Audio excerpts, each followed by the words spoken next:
Assalamualaikum warahmatullahi wabarakatuh. Kami dari Ilmu Komputer kelas B, Universitas Lampung. Saya Sucirama Sapitri akan menjelaskan tentang algoritma greedy. Algoritma greedy itu sendiri adalah algoritma yang memecahkan masalah langkah demi langkah atau step by step dengan menggunakan kemungkinan yang ada. Pada algoritma ini terdapat banyak pilihan yang perlu dieksplorasi pada setiap langkah solusinya. Dan pada setiap langkah itu dibuat keputusan yang terbaik dalam menentukan pilihan. Lalu keputusan yang telah diambil tersebut tidak dapat kembali ke langkah awal maupun diubah pada langkah selanjutnya, serta merupakan salah satu metode dalam optimasi. Pada algoritma ini disusun oleh beberapa elemen, itu ada 2 himpunan dan 3 fungsi. Yang pertama itu himpunan kandidat, yaitu berisi elemen-elemen pembentuk solusi. Yang kedua itu ada himpunan solusi yang berisi kandidat-kandidat yang terpilih sebagai solusi persoalan. Yang ketiga itu ada fungsi seleksi atau selection function. Itu dengan cara memilih kandidat yang paling memungkinkan mencapai solusi optimal. Dan kandidat yang sudah dipilih pada suatu langkah itu tidak akan pernah dipertimbangkan lagi pada langkah selanjutnya. Yang keempat itu ada fungsi kelayakan atau visible. Pada fungsi ini dia akan memeriksa apakah suatu kandidat yang telah dipilih itu dapat memberikan solusi yang layak atau tidak, yaitu dengan cara kandidat tersebut bersama-sama dengan himpunan solusi yang sudah terbentuk dan tidak melanggar kendala, serta kandidat yang layak dimasukkan ke dalam himpunan solusi ini yang tidak layak akan dibuang. Pada fungsi selanjutnya itu ada fungsi objektif, yaitu fungsi yang memaksimumkan atau meminimumkan sebuah solusi. Itu misalnya panjang lintasan, keuntungan, dan lain sebagainya. Pendekatan yang digunakan pada algoritma ini adalah membuat pilihan yang tampaknya memberikan perolehan terbaik, yaitu dengan membuat pilihan optimum lokal pada setiap langkah dengan harapan bahwa sisanya mengarah ke solusi optimum global. Algoritma greedy ini hampir sama dengan algoritma Dijkstra. Selanjutnya itu langkah-langkah pada algoritma greedy. Dia mengambil pilihan yang terbaik yang dapat diperoleh pada saat itu tanpa memperhatikan konsekuensi ke depan dengan prinsip take what you can get now. Dan selanjutnya itu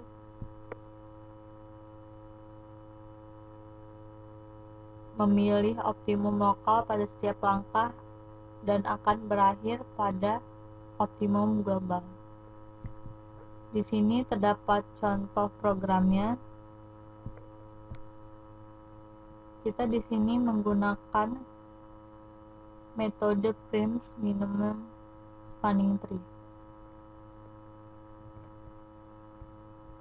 Kita import lalu kita buat kelasnya, kelas minimum spanning tree-nya. Dan untuk mengganti judul lisensi,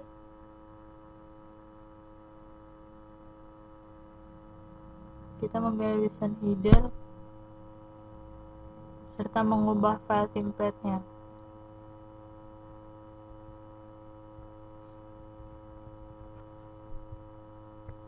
Selanjutnya, pada class greedy-nya, kita mendeklarasikan jumlah vertex dalam graf. Itu vertex-nya ada 9. Dan di sini kita mencari nilai yang terendah yang ada pada MST-nya.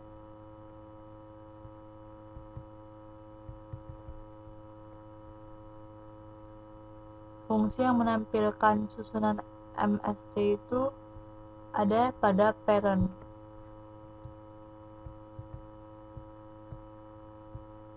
Sedangkan fungsi yang membangun dan menampilkan MST akan berbentuk graf.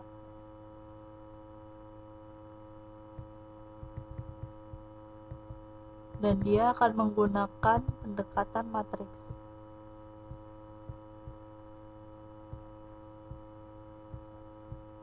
Di sini ada visualisasi bentuk grafnya seperti ini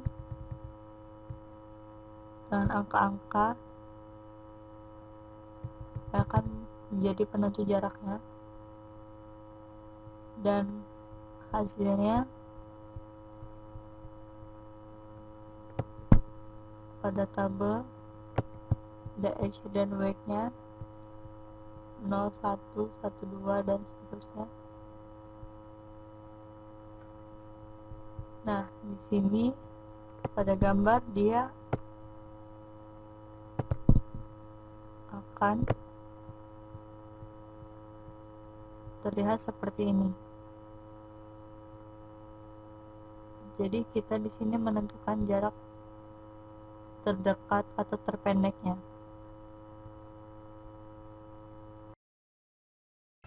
Selamat malam.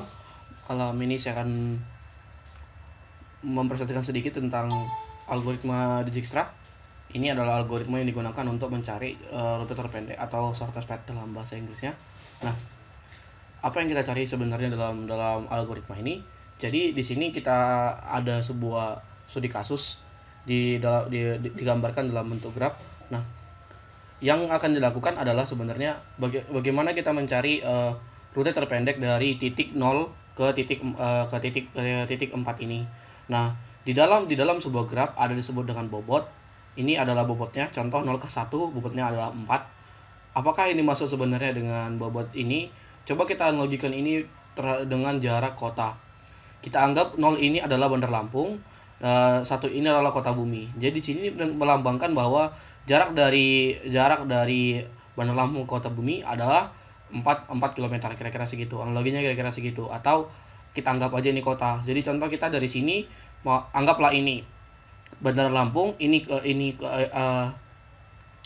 pelabuhan Bakauheni. Jadi sebelum melalui ke Bakauheni kan kita kan melalui beberapa jalan. Nah, algoritma ini berfungsi untuk mencari rute mana yang paling efisien yang akan kita lalui jika kita ingin ke pelabuhan Bakauheni, kira-kira begitu.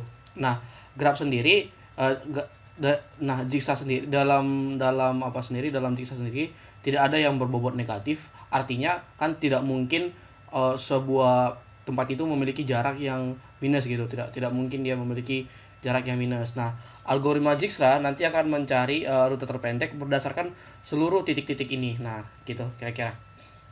Jadi setiap titik ini disebut dengan vertex. Nah, nanti dia akan mencari dari setiap titik itu mana yang paling dekat dan mana yang paling efisien untuk ditempuh, kira-kira begitu. Nah, langsung saja saya mulai. Jadi pertama dia akan mengecek dulu di antara dua titik ini, titik mana yang memiliki bobot yang paling rendah. Nah, di sini bisa kita lihat bahwa titik yang dia lebih efisien jika dia melalui satu, maka dia akan ke satu dulu. Nah, seperti ini. Dia antara 4 dan 1 dan 7 itu 4 memiliki bobot yang lebih sedikit dibandingkan dengan 7. Maka dia akan memilih untuk melalui yang pertama. Selanjutnya dari yang pertama tadi kan nggak ada lagi tuh persimpangannya, maka ini akan melanjutkan kembali ke 2 sehingga sekarang bobotnya menjadi 12. Kenapa? Karena tadi itu kan ada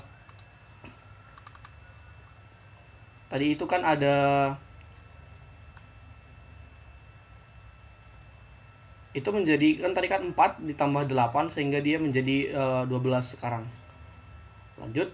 Nah, dia Algoritma ini juga akan mengecek dari yang 7 tadi, apa kemudian ini kenapa menjadi 15, karena di sini dia tadi bobotnya 8, 0 ke 7 itu bobotnya 8, sedangkan 7 ke 8 itu bobotnya 7, sehingga dia memiliki bobot 15.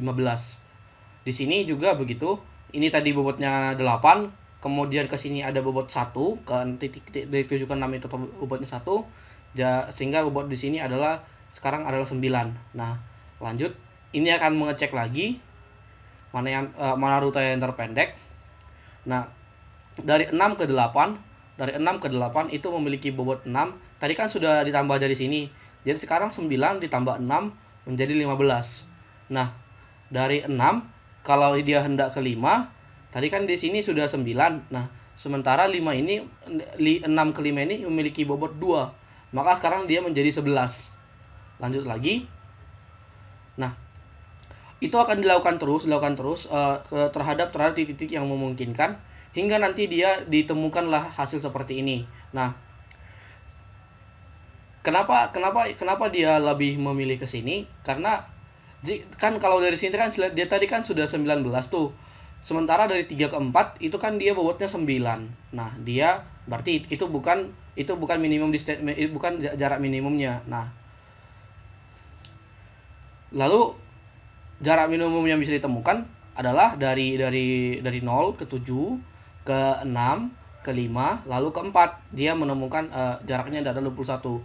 Jadi perbedaan dari algoritma greedy dengan Dijkstra itu, jadi kalau dia greedy, dia akan mencari mana yang terbesar dulu. Dia akan cari terbesar dulu, lalu akan melanjutkan terus dari situ. Nah, dia hanya sekali melakukan pengecekan. Ketika contoh kita sudah menemukan nih bahwa oh iya dari sini yang tepat, maka dia nggak akan cek lagi dari bawahnya itu bagaimana begitu. Sehingga, nah, jadi kalau untuk pencarian rute terpendek lebih efisien menggunakan algoritma dari Dijkstra. Nah, selanjutnya kalau dilihat dari analisis algoritmanya, algoritma Dijkstra ini mengerjakan studi kasus tadi itu selama 0 detik.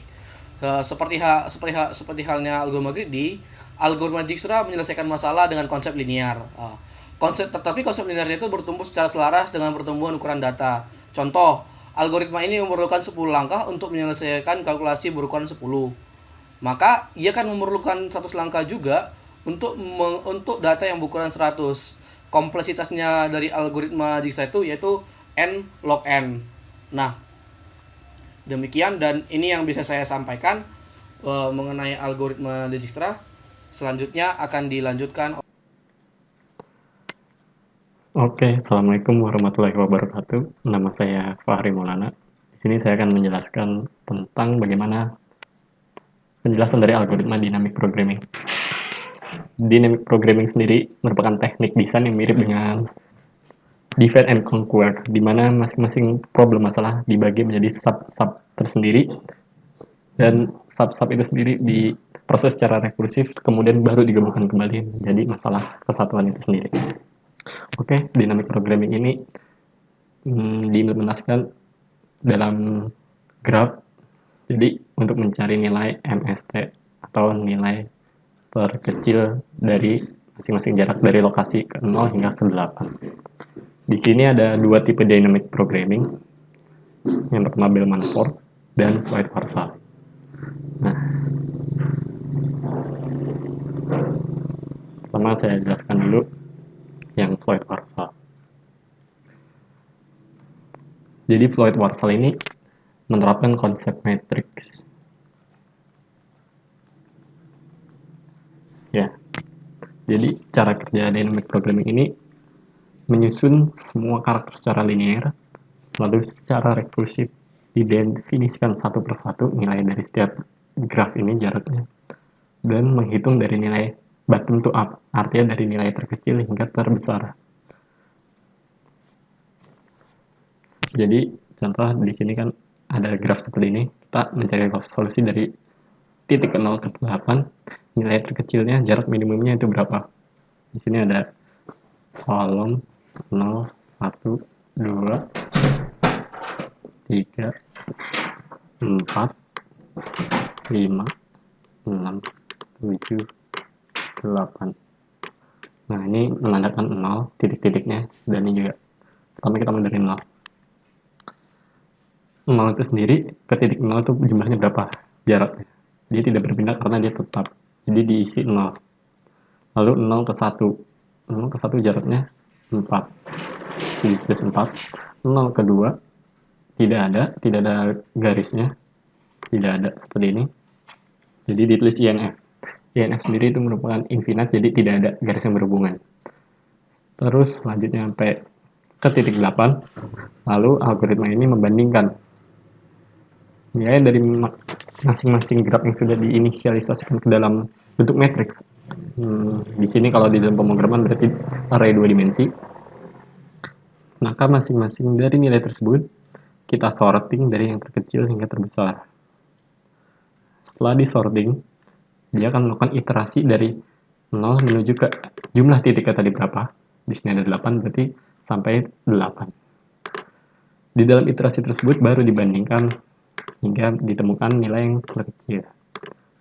Di sini ada 3 kali looping, di mana berarti void Warsaw mendapatkan running time atau kompleksitas big O V pangkat 3. Tentunya menggunakan void dynamic programming ini lebih efisien ditimbang menggunakan Dijkstra. Tetapi running time-nya lebih lama. Di dynamic programming sendiri kita boleh mengisi atau membandingkan nilai minimum, artinya nilai minus ke dalam graph. Oke, selanjutnya yang Bellman-Ford hampir sama, hanya beda cara pembandingannya. Langkah pertama sama, diinisialisasikan satu persatu. Lalu kedua, nah di sini lagi dibandingkan dari kecil ke besar, bottom to top. Nah, konsepnya sama, tetapi dia tidak looping secara 3 kali atau beriterasi seperti tadi. Dia membandingkan secara V kali E, ya, sehingga ditemukan nilai minimum ini. Coba dijalankan.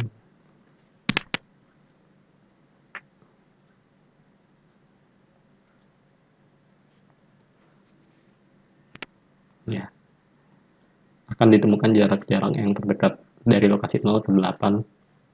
Nah, hingga sebagainya. V kali E. Dari dua algoritma dynamic programming ini, tentu lebih cepat eksekusinya yang ini. Karena dia tidak menggunakan rekursif.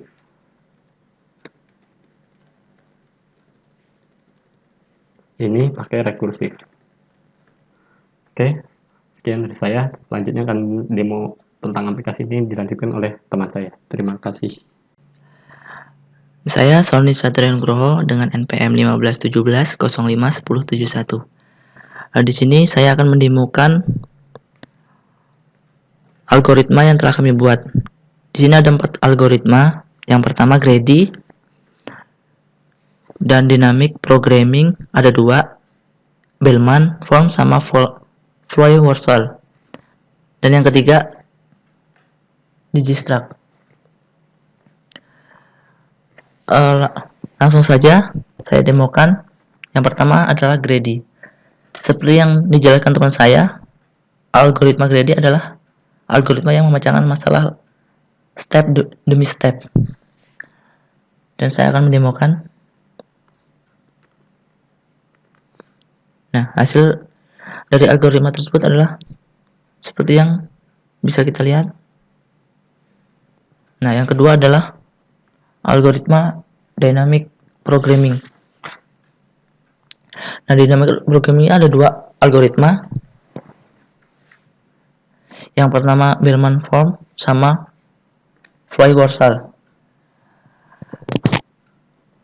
Dynamic programming adalah teknik desain yang mirip dengan divide sama conquer. Langsung saja saya demokan. Nah, di sini hasil dari algoritmanya.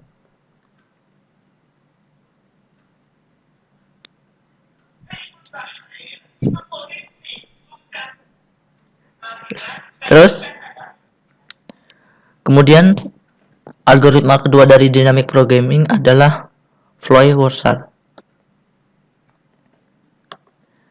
Di sini saya akan mendemokan algoritmanya.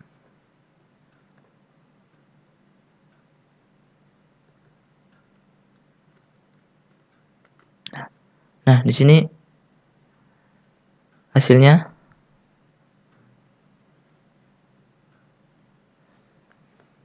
Kemudian yang terakhir adalah algoritma Dijkstra.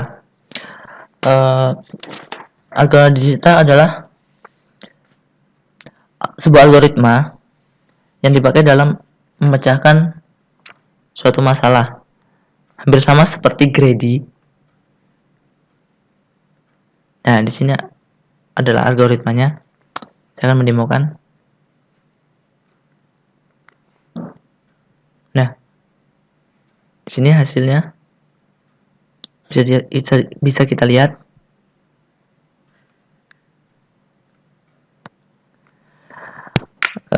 Demikianlah presentasi dari kami.